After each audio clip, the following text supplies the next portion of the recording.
Since childhood, Kris and her grandmother, Mary, have been the best of friends. When Mary was diagnosed with Alzheimer's in 2016, Kris decided to move her out of the nursing home and into her spare bedroom to become her new roommate. The only problem, she had no idea what being a caregiver entailed, so she decided to chronicle her journey for thousands of us to watch on TikTok.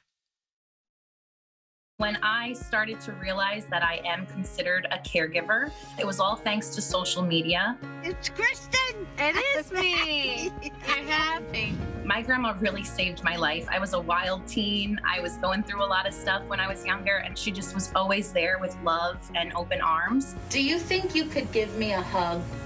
A hug? Yeah. Of course. Can I we- love you. I started to take care of my grandma in 2017. She was in a nursing home before that for a few months, and she was not doing well. With Alzheimer's disease, you never know what's going to happen. It's a complete roller coaster. So I wanted to make sure that her end of life is as happy and full of life as possible. So I asked my family if it would be okay if I could take her out and move her in with me. And being a caregiver for my grandma has given me so much purpose. Taking on this role really has provided me with such love, such support, such family connection that I would do it over and over again, because that's what my grandma always taught me is most important, that family is what matters. I love you. Thank you. I love you for helping me. I will always help you. Oh my gosh, Kris McCabe joins us in studio. Thank you so much. How's your grandma? My grandma is amazing. She just celebrated her 84th birthday on the 21st.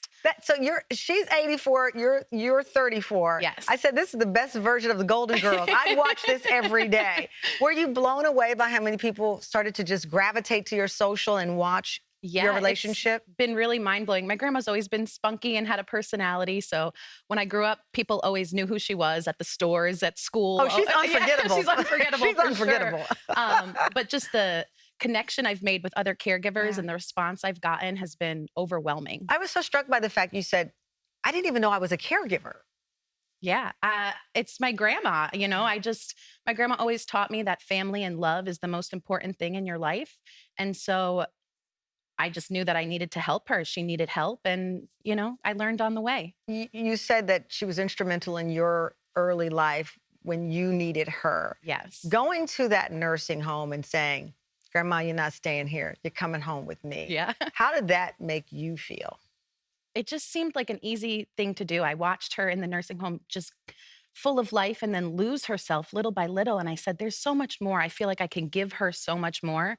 She gave so much to me, and we've always had so much fun together. So I just wanted to provide that for her. And you brought her to your apartment. It's not like you're living in a sprawling home in the suburbs. You got your apartment. You're 34, living your 34-year-old dream. Single. Yeah, I was a bartender. I was just living my life, making what I could. And my roommate's mom actually had a stroke, and he moved into his childhood home to take care of his mom.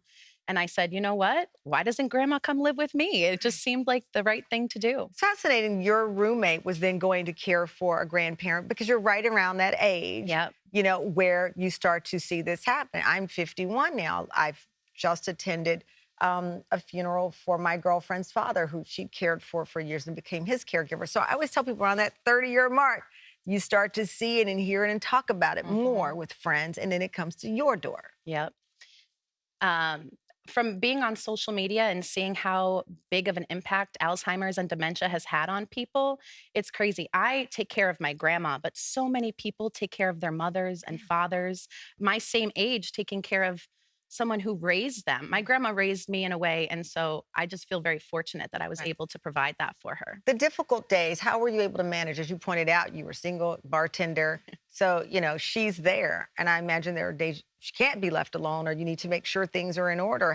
What kind of support system do you have? I'm extremely fortunate. We have a really tight-knit family. Right now, my grandma's actually at my sister's. My sister took off work so I could be here. So Thank you, sister. So we really just kind of created a team. I think being a caregiver, you can't do it alone. You need support. And so I'm very fortunate that I'm able to have family support. When I used to go to work, I would have a caregiver. We would pay for a caregiver to come and stay with my grandma. But it just got to be like too much. It was like, why am I going to work to pay someone else when I could provide that same care. So we try to keep it in the family. I mean, could you have imagined that you would be in this position? No. No.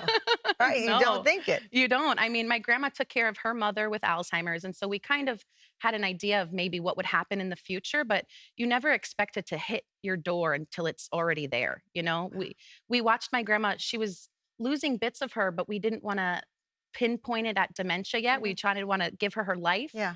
And so once the diagnosis finally came back, it's like, okay, this is real now. Wow. Well, you know, your story is so interesting and it's full of heart and love. Watching it on social media, I highly encourage people to go to your page. We'll put it up on our social media. Thank you so much. Give your grandma a big hug. She has mad style, too. I love it. The pink glasses, the ruffle. And she, I know, is so proud of you like the rest of your family. Thank you so much for having me. Thank you for sharing, Kris.